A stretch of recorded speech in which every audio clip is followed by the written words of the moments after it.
Hello children, welcome back to your geography class. In this session, we will continue iron and steel industry. Under this heading, let's take Jamshedpur on page number 56. Children, before independence, that is before 1947, there was only one iron and steel plant in India, and in short it is known as TISCO. It was privately owned. After independence, the government took the initiative and set up several iron and steel plants. TISCO was started in 1907 at Sakshi near the confluence of the river Suvarnarekha and Kharkai in Jharkhand. Later on, Sakshi was renamed as Jamshedpur. Geographically, Jamshedpur is the most conveniently situated iron and steel center in the country because all the basic things which are required for the iron and steel plants are available there. Children, on page number 57, this sketch is given. Through this sketch we can see that Tata Steel Works or Tata Steel Plant is situated where all the necessary things which are required for a plant are available, like railway tracks, roads, water and other things. Now let's read more about it. Sakshi was chosen to set up the steel plant for several reasons. This place was only 32 kilometers away from Kalimati station on the Bengal-Nagpur railway line, and it was close to the iron ore, coal and manganese deposits as well as to Kolkata, which provided a large market. TISCO gets coal from Jharia coalfields and iron ore, limestone, dolomite and manganese from Odisha and Chhattisgarh. The Kharkai and Subarnarekha rivers ensured sufficient water supply. Government initiatives provided adequate capital for its later development. Capital means money.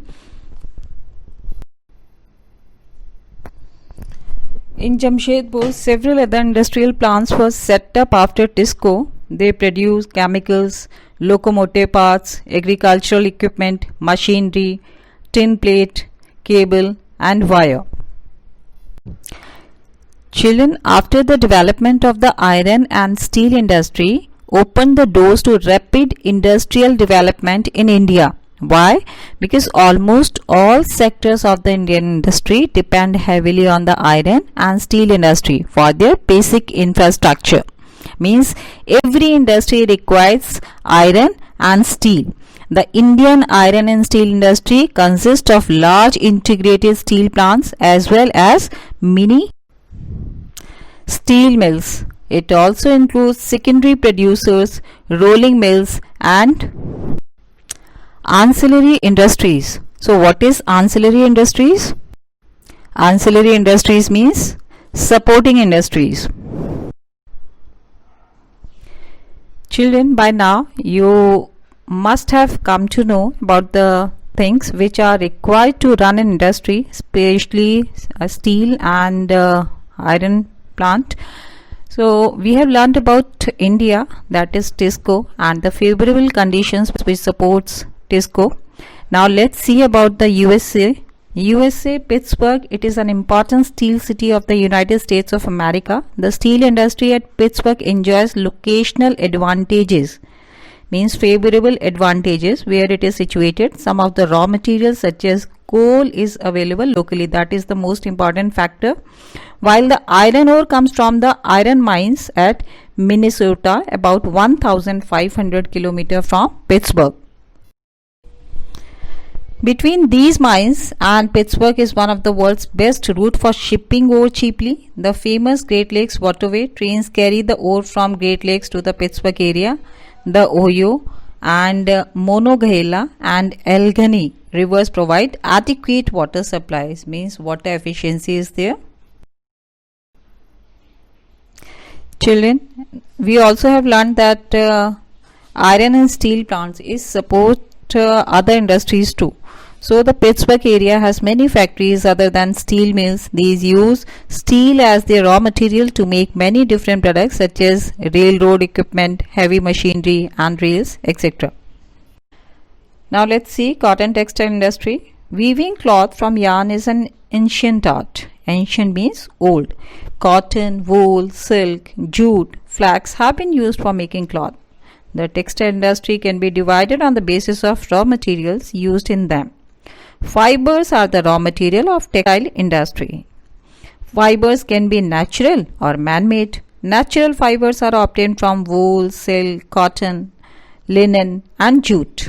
Man-made fibers include nylon, polyester, acrylic and rayon. Children, the cotton textile industry is one of the oldest industries in the world. Earlier mostly people, they used to wear the cotton cloths. Till the Industrial Revolution in the 18th century, cotton cloth was made using spinning techniques, wheels and looms.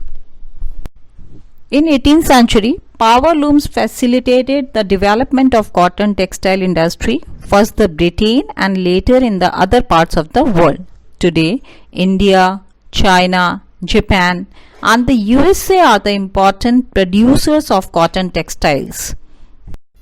And this is easily one can see in figure 5.10 world major cotton textile manufacturing regions. So it is located here, you can see on this map. Children, the muslins of Dhaka is in Bengal, chinchas of Masulipatam, calicos of Calicut and gold wrought cotton of Burhanpur, Surat and Vadodara were known worldwide for their quality and design. So India has a glorious tradition of producing excellent quality of cotton textiles. Before the British rule, India had spun and hand woven cloth already had a wide market. But the production of hand woven cotton textile was expensive and time consuming. Hence traditional cotton textile industry could not face the competition from the new textile mills of the West, which produced cheap and good quality fabrics through mechanized industrial units. Mechanized means they were weaving through machines. Children, like Western countries, so India also have started the mechanized textile mills. The first successful mechanized textile mill was established in Mumbai in 1854. The warm, moist climate, a port of importing machinery, availability of raw material and skilled labor resulted in rapid expansion of industry in the region. Means these were the favorable conditions. Children, initially this industry flourished in the states of Maharashtra and Gujarat because of the favorable humid climate. But today humidity can be created artificially. Nowadays everything can be done artificially. And raw cotton is pure and not weight losing raw material. So this industry has spread to other parts. Other part means other parts of India. Coimbatore, Kanpur, Chennai, Ahmedabad, Mumbai, Kolkata, Ludhiana, Puducherry and Panipat are some of the other important centers. Thanks for watching. A like would be appreciated. And don't forget to subscribe.